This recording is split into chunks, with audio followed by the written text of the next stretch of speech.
laana ya dhambi na nguvu ya damu ya Yesu. Hebu tuseme wote, laana ya dhambi na nguvu ya damu ya Yesu.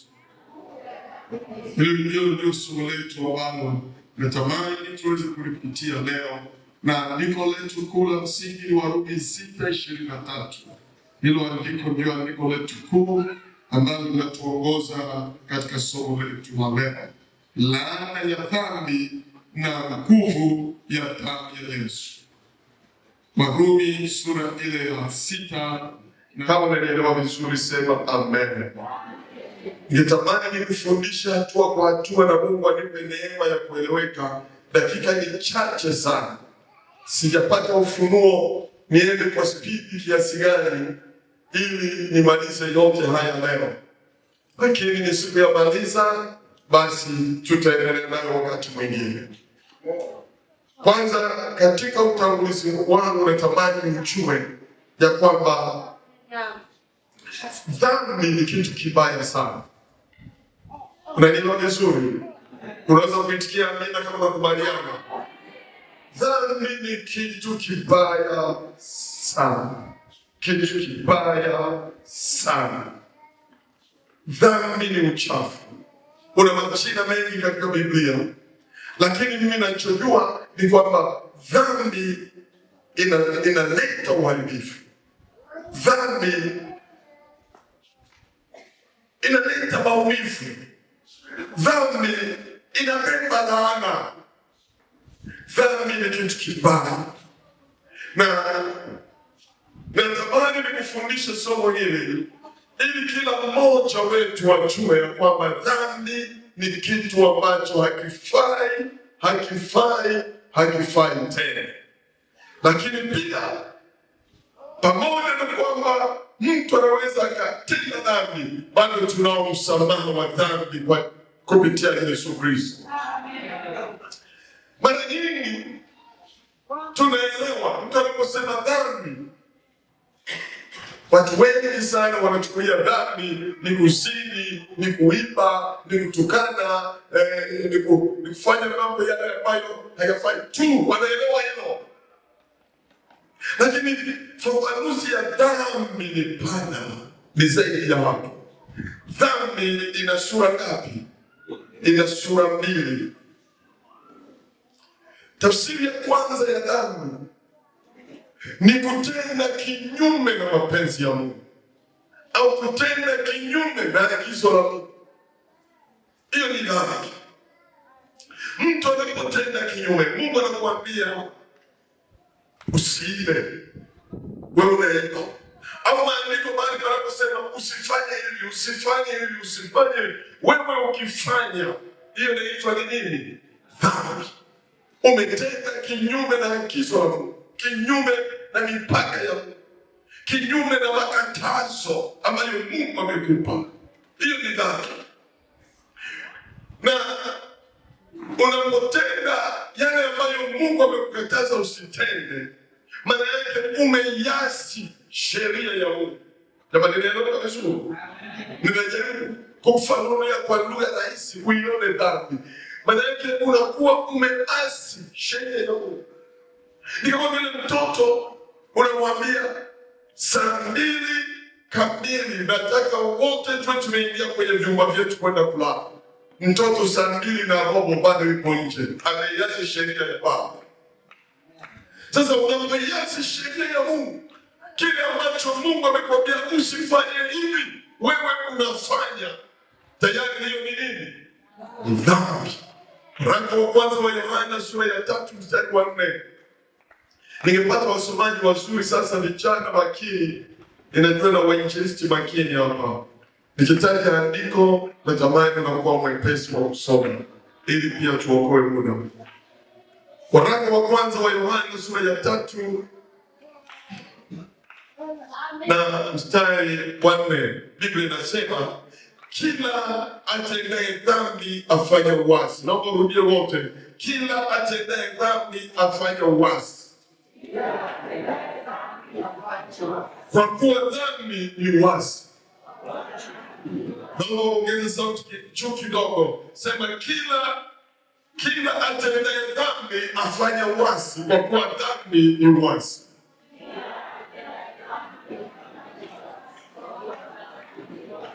Kwa hiyo ni uasi juu ya sheria ya nani? Ya Mungu. Pale Mungu anakuambia usifanye, wewe unafanya, wewe ni mwasi. Lakini sura ya pili ya dhambi ni kutokutenda yale mema Mungu anayotaka utende, na yenyewe ni dhambi. Hivyo watu wengi hawafahamu. Watu wengi wanajua dhambi, umekatazwa usizini, unazini, usiibe, unaiba, usitukane, unatukana, usifanye hivi, unafanya. Hiyo ndio dhambi. Lakini pia pale unapojua kuna mema ya kimungu, kuna mambo mema ambayo kama Mkristo, kama mwanadamu unapaswa kuyafanya, alafu wewe hutaki kuyafanya, mbele za Mungu jambo hilo tena linakuwa nini? Dhambi. Yakobo sura ya 4 mstari wa 17. Waraka wa Yakobo sura ya 4 na mstari wa 17. Wakristo wako wajosha. Ndio. Yeye ajuaye kutenda mema wala hatendi, huyo ni dhambi. Kwake huyo ni nini? Anayejua kutenda mema, alafu hayo mema anayoyajua hayatendi, inakuwa ni nini? Sasa wengi tunafahamu eneo la kwanza, lakini eneo la pili watu wanapuuza. Na ndio maana unaweza kujikuta tunaweza tukasema tumeokoka, unaweza kusema tunaenda mbinguni, lakini ni watenda dhambi wanaotenda dhambi kila inapoitwa leo. Mungu tusaidie katika jina la Yesu. Okay, ngoja tuzungumze kidogo. Ni mambo gani ambayo unafikiri kama mwenda mbinguni ungepaswa kuyatenda, lakini unashangaa watu hawayatendi? Kwa mfano nini? Ndio, waheshimu watumishi wa Mungu. Jamani, ni agizo la Biblia hiyo. Kuwaona yatima na wajane, si ni mambo mema?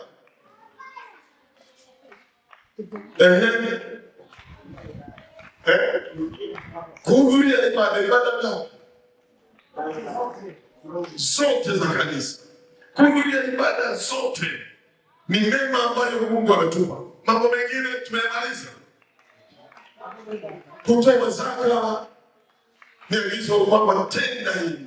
Pale ambapo Mungu anakuambia fanya hivi, kama waone yatima, kama waone ya wajane, watii watumishi wa Mungu na kuwanyenyekea.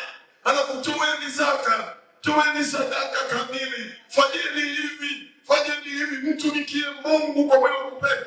Yale yote tunayoambiwa tufanye, tusipoyafanya kwa mujibu wa Yakobo 4:17, tusipoyafanya yale tunayopaswa kuyafanya, tayari tunafanya wa kienyeji. Hajawahi kutukana, hajawahi kunywa pombe, hajawahi kuvuta sigara, lakini hatoi zaka. Akipata zaka anapokea, lakini hata akisikia kuna watu wana shida anasema watajichua, lakini ana viongozi mbele yake ambao wanamuongoza, akiwaangalia urefu, akiangalia elimu, anawapuuza na dharau.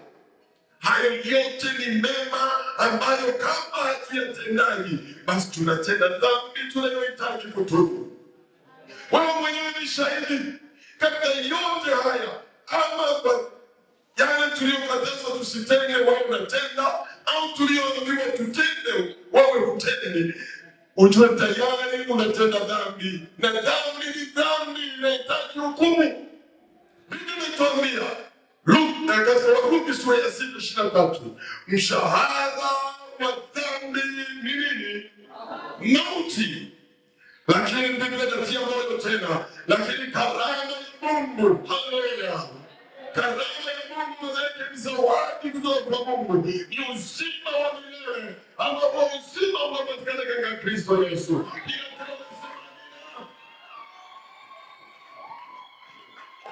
Maana yake ni nini?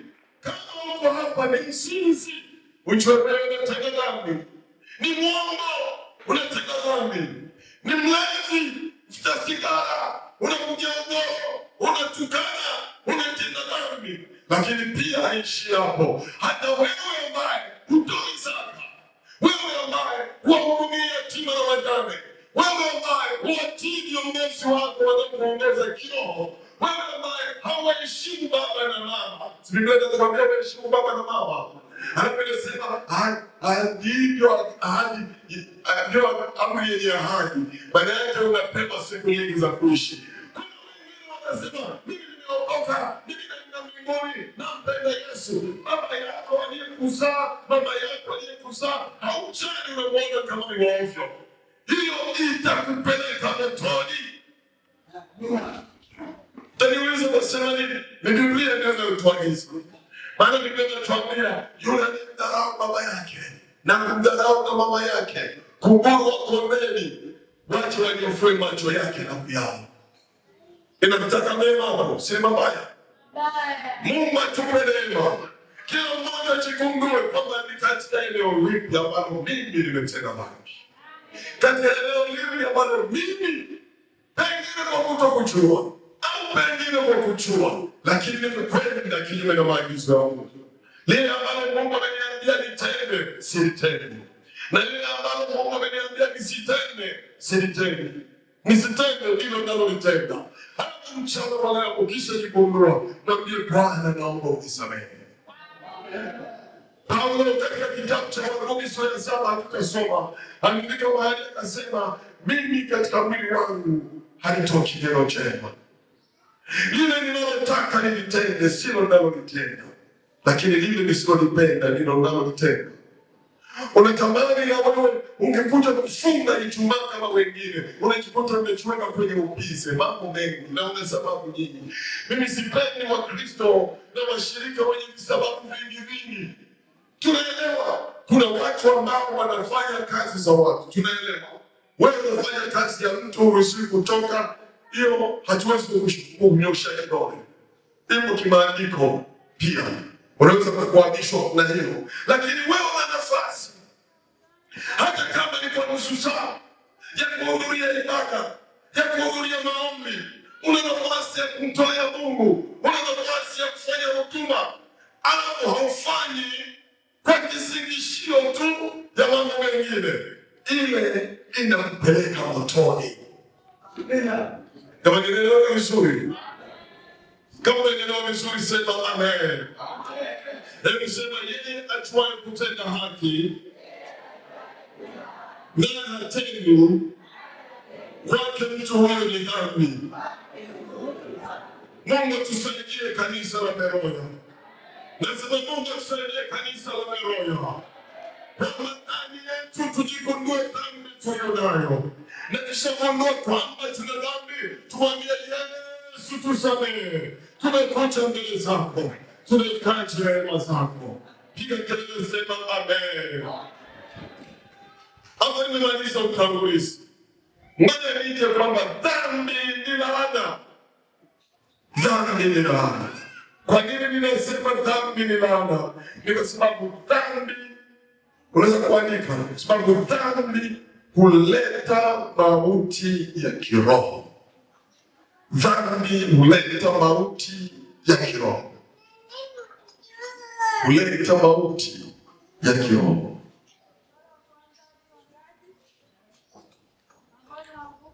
Andika Mwanzo sura ya 2 mstari wa 17. Mwanzo 2:17. Alafu utaandika Ezekiel 18:20. Ezekiel 18:20. Wakati Mungu anampa Adamu agizo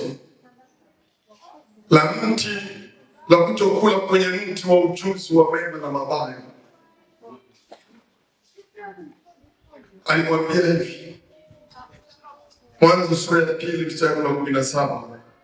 Mungu alimwambia, walakini matunda ya mti wa ujuzi wa mema na mabaya usifanye nini?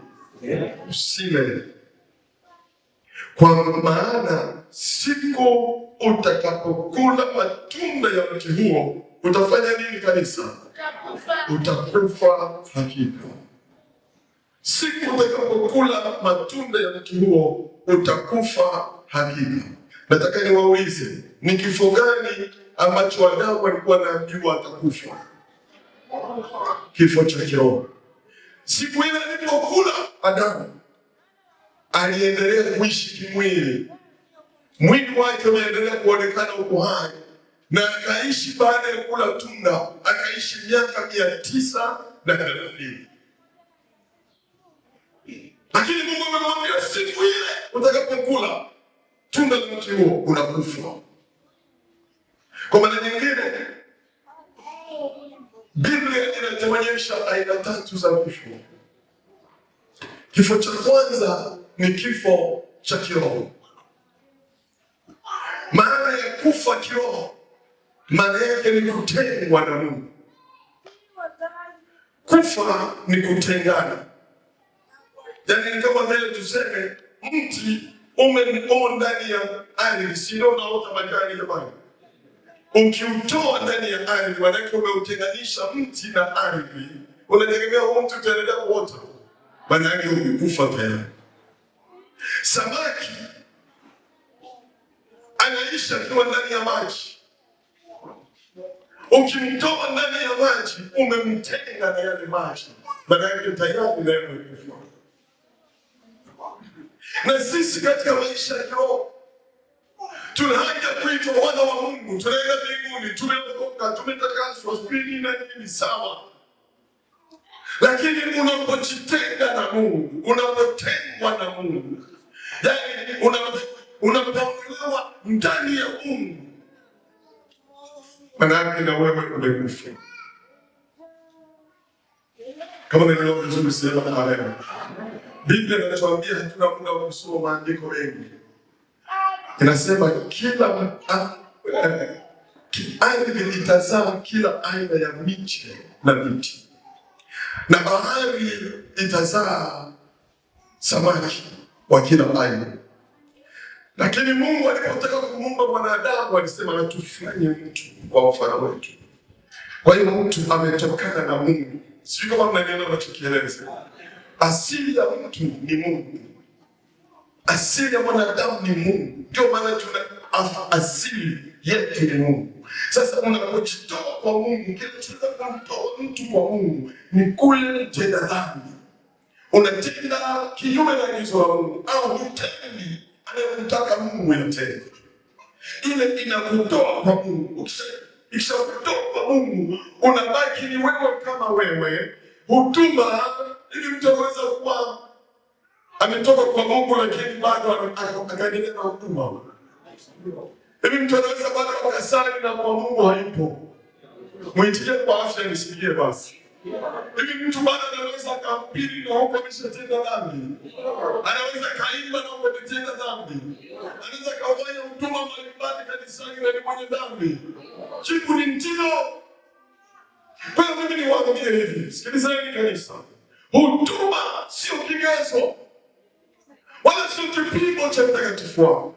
Maisha ya utakatifu na kujua mimi nimeokoka, unayejua wewe mwenyewe mbele za Mungu. Mungu ni shahidi na nafsi yako kwamba mimi hapa nilipo, hata kama watu wananifuatilia, hata kama watu wananiheshimu, hata kama watu wananipigia makofi, lakini mimi niko mbali na Mungu. Unajua?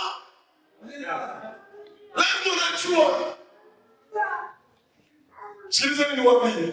Ni kama vile ukimwona mtu anatembea bonge amenenepa na kitambi kidogo, si wengine wanasema jamani yule ana afya. Lakini yeye mwenye mwili huo sina naitwa vichonge hivyo navyo. Mkimwona wanaongea naona na kitambi nasema wewe acha figo zote zinauma hapa. Yaani lazima najichua yeye. Wewe tazama kwa nje unaweza kusema alhamdulillah huyu yeye nafuta bwana. Lakini yeye anasema acha wasifie, lakini mimi najitambua niko hoi. Na mimi ninajua katika kanisa Hata kama wengine mnafanya huduma, hata kama wengine mnaomba, hata kama wengine tunatoa sadaka, unajijua kwamba ukoje na Mungu wako.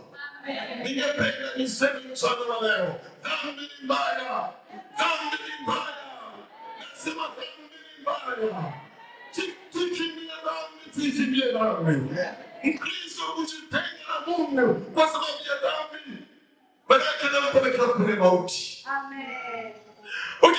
Ukisoma pale Ezekiel 18:20, Biblia inasema roho itendayo dhambi ndiyo itakayofanya nini? Itakayokufa. Roho itendayo dhambi ndiyo itakayokufa. Wewe ni shahidi, maisha yangu yakoje na Mungu? Naomba utumie dakika chache ujipime maisha yako na Mungu. Uangalie je, mahusiano yako na Mungu yakoje?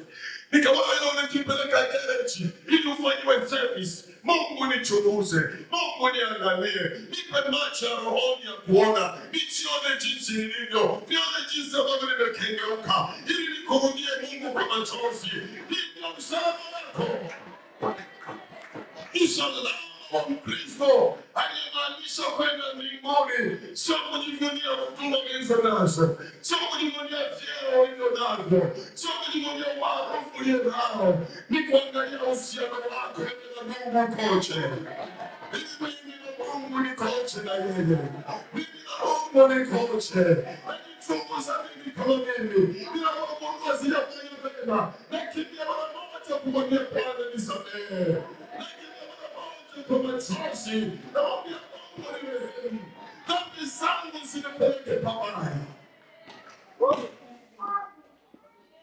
Haleluya. Kanisa la Mungu tunaelewana vizuri? Amen. Ngoja niseme vitu 6 haraka haraka. Pengine nikaishia kipengele cha pili. Kuna vitu 6 mtu anapotenda dhambi vinapotea ndani yake. Vitu 6 vinapotea mtu anapotenda dhambi. Kitu cha kwanza, kupoteza Mungu. Kupoteza Mungu. Unaona, unapokuwa umeokoka, Roho Mtakatifu yuko ndani yako anakuongoza. Ile ni nuru. Jina Bwana libarikiwe. Lakini anapoondoka Roho Mtakatifu ndani yako, unabaki ni kasha tupu, unabaki na yeye tu kwa uzoefu. Nyimbo zote za tenzi unazijua, chorus zote unazijua, nyimbo za kuabudu unazijua, sauti unayo, maana kutenda dhambi sauti haiondoki, inabaki pale pale. Vifungu vya maandiko ya Biblia unavyo kichwani, halitoki, lakini ile nuru ya Roho Mtakatifu inaondoka. Kitu cha pili kinachopotea ni kupoteza furaha. Kupoteza furaha. Wapendwa wangu, dhambi inaondoa furaha.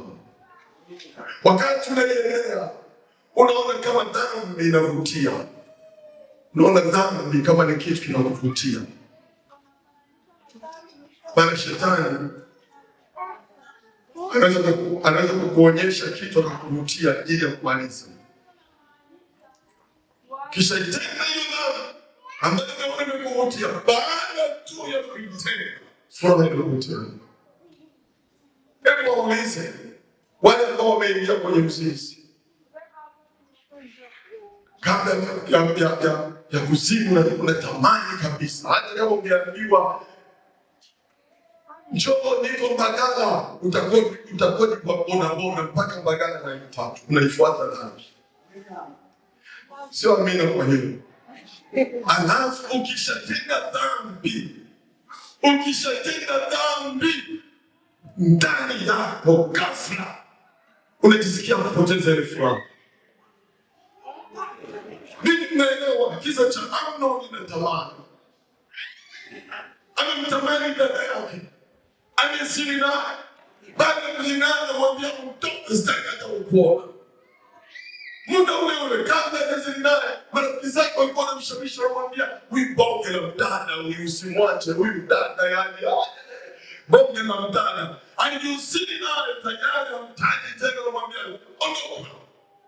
Mara ngapi tunasikia kijana unazini na binti, alafu baadaye naanza chuki inayokuja hapo katikati ni zaidi sana ya furaha mliokuwa nayo kabla ya uzinzi au kabla ya uasherati. Furaha inaondoka. Kitu cha tatu kinachoondoka,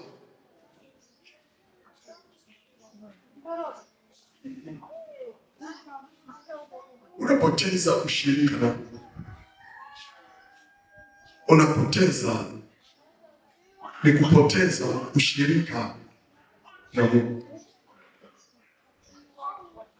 Na bali hakuna kitu kizuri kama kuwa na ushirika na Mungu. Haleluya. Nasema haleluya. Ulishawahi kuabudu namna hii au kama bujiko la maji ya uzima? Unasikia raha yani ya kuabudu Mungu na kubujika mbele za Bwana. Unasikia kama unamkaribia Mungu hivi, unasikia uwepo wake katikati yako mpaka unatamani ningelala hapa ni kwa Bwana. Hata kama ulikuwa na viwango gani vya kiroho, ukishatenda dhambi, ile hali unapotea, ile hali ya ushirika na Mungu inakimbia. Wewe unaelewa, Adamu, kila mara Mungu alikuwa anamtembelea Mungu, anamwambia Adamu, anakwenda mahali wanaongea, wanafurahi. Lakini Adamu alipokula tunda la mti uliokatazwa na Mungu, Biblia inasema alikuwa na ujasiri tena kuonekana kwa Mungu. Hapana, alikimbia akaenda kufanya nini? Akaenda kujificha. Mungu anakuja ndio anamuuliza Adamu, uko wapi? Maana mahali walipozoea kukutana hayupo. Walipozoea kukutana wazungumze, Adamu hayupo. Adamu uko wapi? Na mimi nataka niseme na wewe kijana mchana wa leo. Uko wapi kijana? Mbona tulipotarajia kukuona tukarudi tena? Viwango vyako vya kiroho tulitarajia tukarudi tena. Yale machozi uliyokuwa mbele za Bwana, ulipoabudu, ulipoomba, ulipoimba, unarudi tena. Ushirika wako na Mungu umepotea. Hii ni shida ya dhambi. Unapoteza ushirika wako na Mungu. Jambo la nne, unapoteza amani. Unapoteza dhambi, kitu cha nne unachokipoteza, amani yako inapotea. Umeshawahi kuona mtu ametenda dhambi hatamani hata kukutana na watu wa kanisani? Hata kawahi kuona namna yuko sokoni na kata mtaa mwingine ili kwamba usimpe Bwana sifa, maana hana amani. Wakristo waenda mbinguni, wana wa Beroya, ninawasihi sana, amani ya Kristo iamue katika mioyo yenu. Namna gani una mahusiano mazuri na Mungu wako? Namna gani ambavyo umesimama na Mungu? Ni jinsi gani ambavyo bado unatembea na Mungu? Wewe ni shahidi mbele za Mungu wako. Ndio maana hata ukifa kwenye ile sanduku utawekwa peke yako. Hata kama nimekufa mimi na mke wangu siku moja na saa moja kwenye ajali, kila mmoja atawekwa ndani ya sanduku lake. Na mbele za Mungu kila mmoja atasimama kivyake. Hamna kusema nina mke alikuwa ananiombea, nina mume alikuwa ananiombea. No. Lazima mtoe hesabu ya maisha yako binafsi. Ni namna gani unavyosimama na Mungu? Namna gani unaenda na Mungu wa karibu? Nafsi yako ni shahidi. Amani imepotea. Hauna ukaribu tena na Mungu. Hata ukitabasamu uso wako unaonekana ni tabasamu bandia. Mungu akupe amani tena iliyopotea kwa jina la Yesu.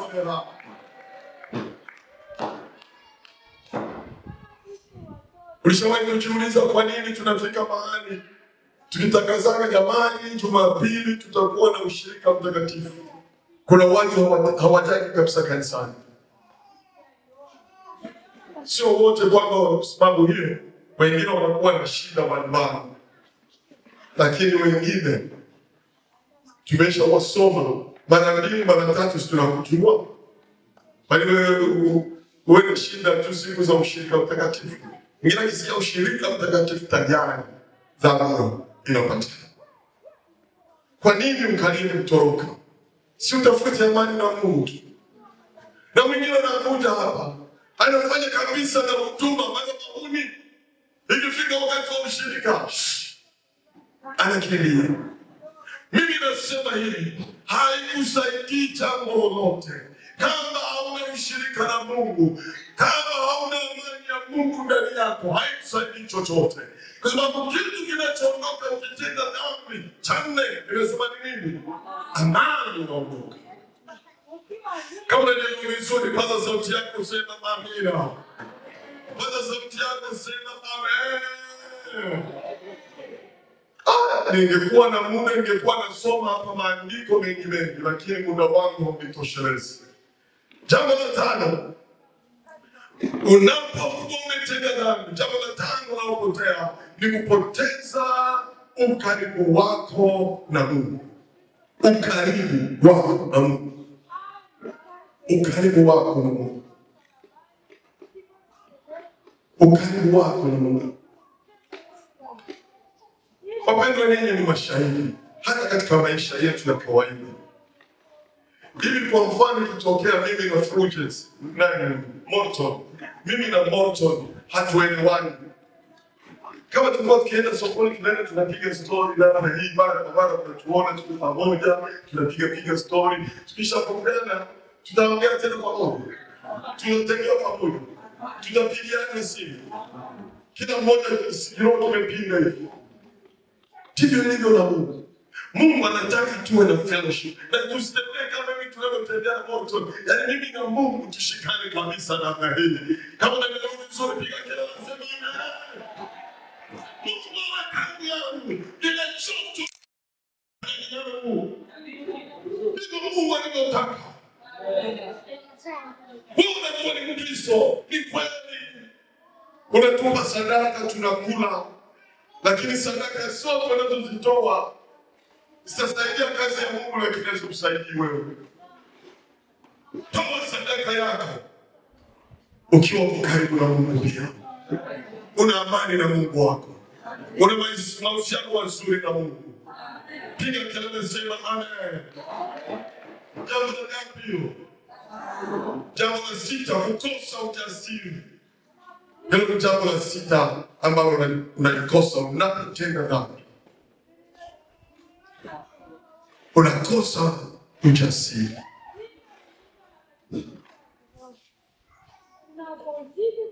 Unakosa ujasiri. Kuna watu ambao kweli wanatututumua kweli. Usoni mbele za watu wanaonekana bado mambo wangu, lakini ndani huku panahangaika. Sio kama mnaelewa. Ya, tena dhambi. Alafu aseme kwa yeteji sitoni muimbe. Alafu nawe mtoto unai kwamba unakuja kuimba. Kweli utakosea step sawa, utaenda sawa sawa. Lakini huku ndani huku panalia machozi, panavuja damu. Lazima una ujasiri. Inatuambia tukiendea kiti chake cha rehema kwa ujasiri. Tukiendea kiti chake cha rehema kwa ujasiri. Mchana wanamwambia Bwana, katika haya mambo yote sita, lolote ambalo nimelipoteza katika maisha yangu, nataka nirudi mbele za Bwana kwa magoti. Niambie Bwana nisamehe. Bwana nisamehe. Tamani kuiona mbingu.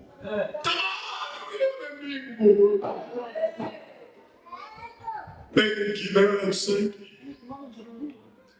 Taifaidia mimi nipate kuwa mzima, alafu nipate hasara ya nafsi yangu, itanisaidia mimi.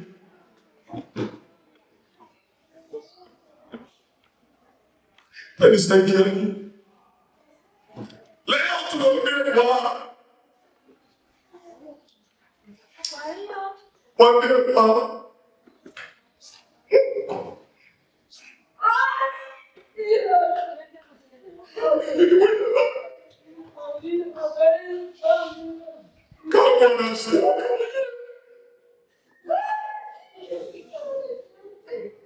Nafsi yako shahidi mbele za Mungu wako. Je, barabara mnaikimbia leo? Una ujasiri wa kusimama mbele za Mungu na kusema Bwana, mimi mwenye haki sijakutenda dhambi. Hauna siara kwa bado inasuta, lakini unasikia tu shetani anakuambia kaa, ni aibu, usitoke mbele, ni aibu. Anayemwonea aibu Yesu mbele ya mwanadamu, yeye anayetamwonea aibu mbele ya Baba yake na malaika zake.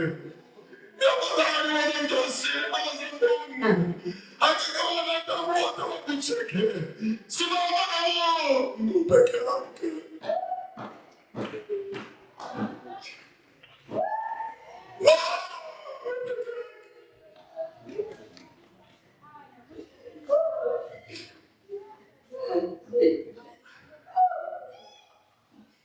Itakufanyia nini ukiendelea kufurahi na maisha?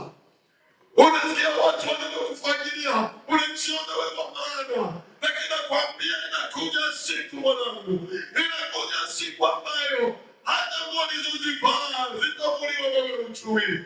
Utaogeshwa hata kama ulikuwa unazoea kujiogesha. Utawekwa ndani ya sanduku, itapigwa misumari ukiwa umelala kimya ndani ya sanduku, na utakwenda kufukiwa ndani ya kaburi.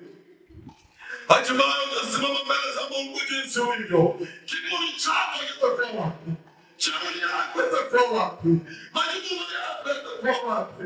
Kujihesabia yako kutakuwa wapi? Ni heri kama Mungu akikupa neema leo, ukasema mimi ninajikundua. Pengine sijatenda dhambi zile za kutenda, lakini nimetenda dhambi kwa sababu sijatenda yale ninayotakiwa kutenda mbele za Bwana.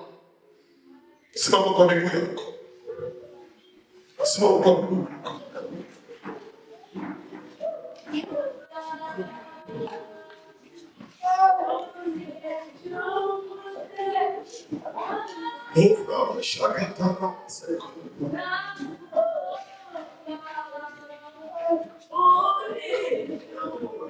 Yes. Riko shakati. Ora musakapa. Riko sango kamash.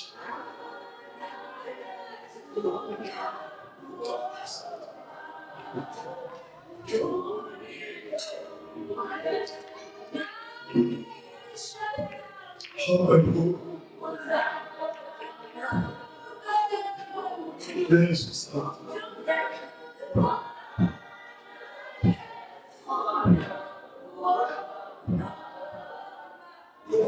Weka mkono wako kwenye kifua chako. Weka mkono wako kwenye kifua chako, sehemu ya moyo kabisa, chini ya ziwa la kushoto. Weka mkono wako wa kulia pale. Sema, e Bwana Yesu, unayajua maisha yangu, kutoka kwangu na kuingia kwangu. Hakuna jambo lililofichika.